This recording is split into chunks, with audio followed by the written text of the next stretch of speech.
I spent the last couple weeks making something so hideous and grotesque that your own toes will leave your body. How's it going, everybody? Welcome back. Yes, back to the horror house, where we like to make creepy, spooky things out of clay and latex and more clay and all the clay stuff.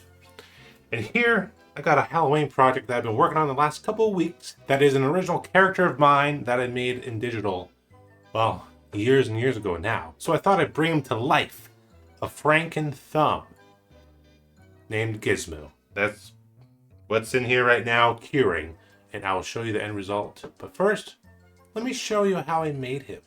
Like any good sculpture, we are going to be starting out with some tin foil, and well, on this one, it's a metal rod. Placed underneath the tin foil, and this is some flora wire from the dollar store, and some super glue to keep it attached to there. Starting this out, it is not going to look so pleasant as we start to add the clay onto the armature, because this is going to start to look like something, well, something else, something I can't say on YouTube right now, but I'm sure if you use your imagination, you can see it. But I promise you, it's not. It'll eventually become a thumb monster. And right here, you can see I'm adding in the thumb pad and a little bit of the nail there, just kind of pushed in, and then the knuckle of the thumb. It could be a thumb, it could be a toe, but Gizmo himself has always been a thumb. But I could always change it to toe, because toe just sounds more grotesque, especially in the horror genre. The clay that I'm using right now is Monster Clay Gray, is medium firmness. I don't mind it. It smells a little weird, like a floor, like a concrete floor, but you know, it's great stuff. I do prefer the original color. It just feels my hands a lot better. The gray stuff is really waxy. So we built up the initial silhouette of this thing, of this, not toe, was it thumb? Yeah, thumb. Smoothed it out, raked it out. I didn't smooth it out too much. I want to leave some of those like bumps and stuff, as you can see, because it is an organic shape, and I don't want to smooth it out too much. And right now I'm just carving out that knuckle because I need a place for a mouth. So this, like I said, is a Franken Thumb. His origins is that he was created by Dr. Frightmare, a character that I created on stream a while ago now. And he created this character called Gizmo, a Franken Thumb, that is pieced together from multiple parts of monster thumbs, right? He's pretty big. He's a smart, talking, kind of cartoonish character. But with him, with the clay version of him, I want to kind of push that a little bit, still keep that cartooniness to him, but kind of bring in a little bit of realism as well. And as well, it's my favorite word apparently, I'm going to make him a latex puppet. So I'm trying to carve in the mouth a little bit, so when we do cast him, my hand can fit up inside his butthole, I guess you can call it, and then I can puppet him a little bit and bring him to life.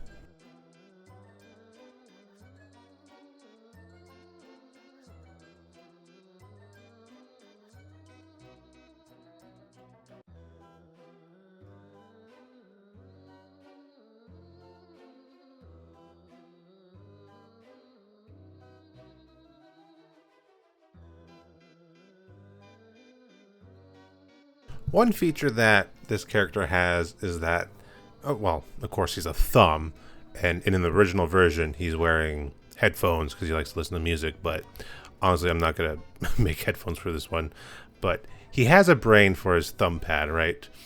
And I wanted this brain to be like, it's too big for his head, his thumb head, whatever you want to call it. That's kind of just like popping out and almost like hanging over the skin there, like it's not quite set in there. You know, like Dr. Frightmare, the character, he's like an undead character, kind of, not a zombie, but undead, and he makes abominations, and he doesn't quite know how to properly do it. So I just picture him taking this giant brain and just trying to stuff it into this thumb monster. But right now, it looks like he's wearing one of those 17th century wigs. What I'm doing right now, though, is we got to make the seam line. So all I did is like carve a line down where I want the seam to go.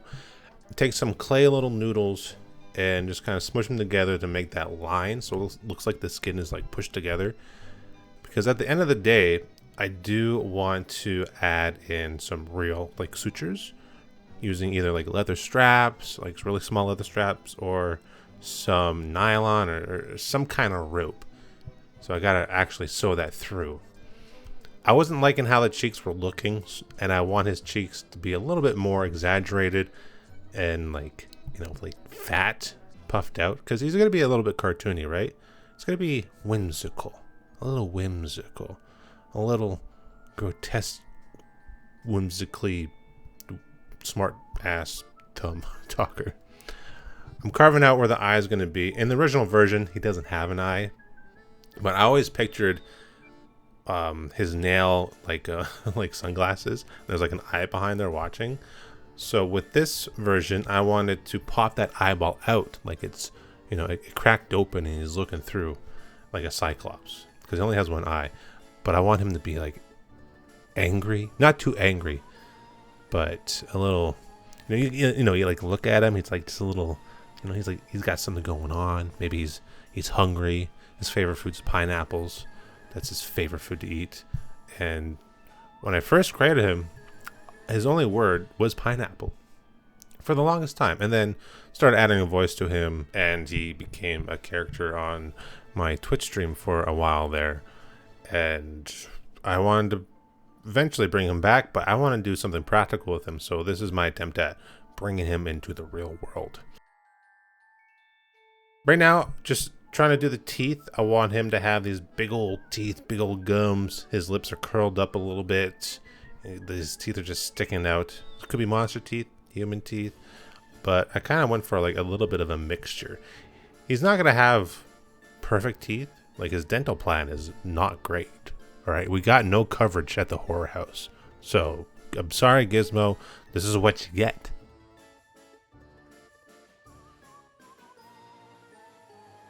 I really took my time on his teeth, probably the longest I've taken on teeth from out of any of my sculptures, because this is like his focal point. This is what you're gonna see. It takes up like probably 50% of this whole character. So I really wanted to pay attention to the teeth. I even carved in like the molars and everything. Like it really got into detail. And when it comes to what the focal point is going to be with your piece, I definitely think that is what you want to take the most time on. Make sure it's perfect, but not too perfect. You don't want to get trapped in that perfectionism. Perfectionism? Yeah, that's the word, right? Perfectionist? Whatever. Or else you're never going to get out of it, and you're just going to keep refining and refining and until you mess it up because it was already good before. With his nail, I wanted to have these little cracks, because like in the original one, he has these cracks kind of going up his nail. And of course, if the eye's bulging through, the nail's broken open, you're going to have those cracks. And then we're going to kind of build up like the flesh underneath the nail here as well. It's going to be all like gross and kind of like coming out of the top of the eye there. So we take a blowtorch after putting in some of that clay, and we melt it a little bit. And we take our nice tool and make it all gross. Just like that. Look at that. He's coming to life. Almost there. One part I was debating on with this character is if I wanted to put in a thumbprint. And I did. There's only like a small section where you'll see the thumbprint, but I thought it was a nice addition. And then here I poke some holes in where I want the suture areas to go. And then in between those holes, I add these little balls of clay for where the skin kind of gets pushed up against the sutures, the stitching, right? So I'd rather add those in instead of trying to do that on the latex itself, and you know, blend them in. And honestly, it turns out great, especially when we start putting in the detail work. You know, when you get to this point, there's always, well, a lot of people say it's their favorite part. It's definitely up there for me. So all I'm doing here is just trying to go with the flow of the thumb, trying to make fat folds and all that. So we carve in the lines here, and then in between those lines, I add in bits of clay to really round out those fat folds. Because, I mean, you can go one or two ways with this. You can do what I'm doing here, kind of sketch out where the lines are going to be, the fat folds, and then place clay. Or you can really dig in there and try and round out all the edges by yourself. But I find that this method works a lot faster, and it just looks a lot more organic. And the other way, for myself, I find that I'm always fighting with the piece, trying to round out those edges. It just never looks great, in my opinion. Subtractive sculpting is difficult for me, which I will show you in another upcoming video where we're doing something with foam. So take my blowtorch here and try and smooth it all out, and look at that.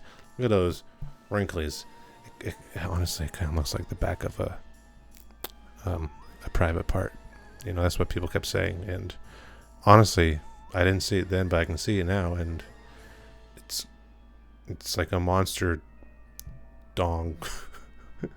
But I mean, it's kind of scary, If this was, that'd be a very scary dong. But thank God I went with a thumb. I don't think YouTube would allow that. Well, maybe. I don't know.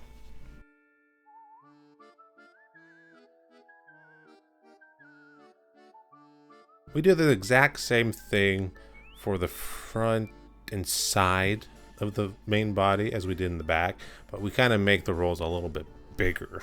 I was debating on just like trying to carve out instead of having to add all that clay in between the lines, which you can see here. I'm like trying to carve out and make those crevasses very deep. And I eventually take my blowtorch here and try and smooth out the edges to see if it actually rounds it out. Kind of did, but it didn't work for what I was going, because the back is really detailed like that, and then if this wasn't, it wouldn't really make much sense.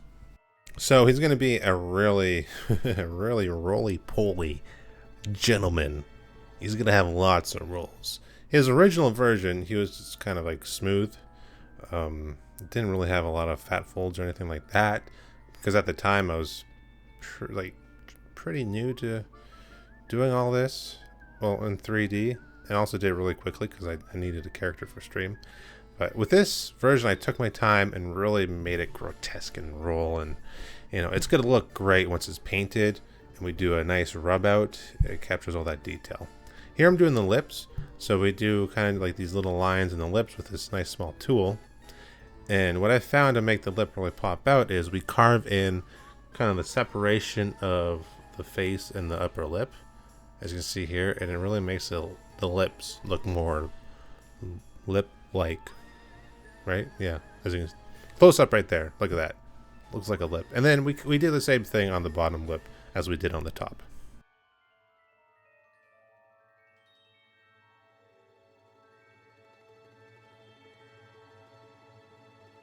This was the last minute detail. I was looking at my thumbnail, and you can see these like striations in your nail to where like the growth path. And I figured, you know what? I wonder what that would look like on this character. So I took a risk and I carved in as well. I didn't want them to be too straight, but that's just an excuse because I can't carve straight. And it ended up looking really great, and I liked it. I liked that detail to the thumbnail.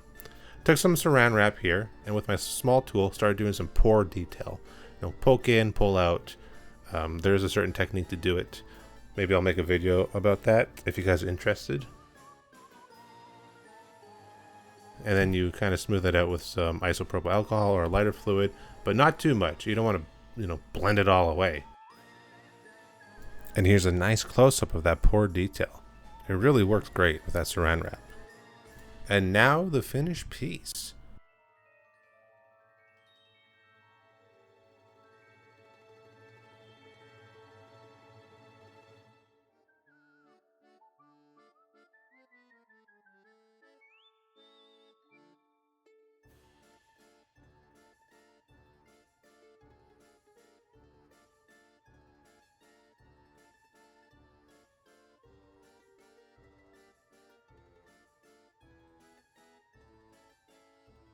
That is what the clay sculpt looks like.